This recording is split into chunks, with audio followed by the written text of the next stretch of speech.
ஆட்டுக்கறி கிரேவி வைக்க போகிறேன். தேவைண்டா உருளைக்கிழங்கு 2 போட்டுக்கலாம். ஒரு தக்காளி, 2 வெங்காயம், மல்லி, புதினா, இஞ்சி, பூண்டு. குக்கர் வச்சுட்டேன். ஒரு 50 கிராம் எண்ணெய் ஊற்றலாம். ஒரு ஏலக்காய், 2 கிராம்பு, ஒரு பட்டை, வெங்காயம், பச்சை மிளகா அதிலே போட்டுக்கலாம். வெங்காயம் தக்காளி நல்லா வதங்கிடுச்சு. இஞ்சி பூண்டு கலவை போடுவோம்.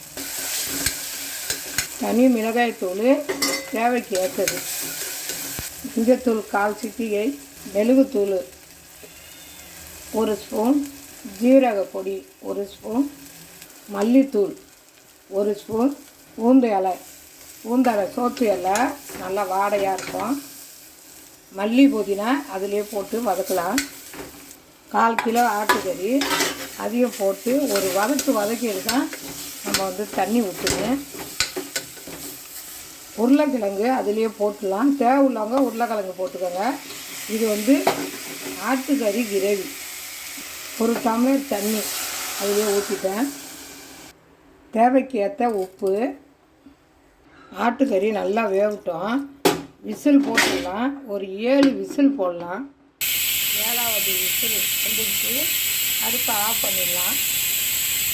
கிரேவி ரெடி ஆகிடுச்சு. நல்லா மட்டனும் நல்லா வெந்துருச்சு.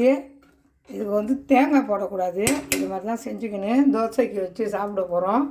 சாப்பாட்டுக்கும் சாப்பிட போகிறோம். வாங்க சாப்பிட.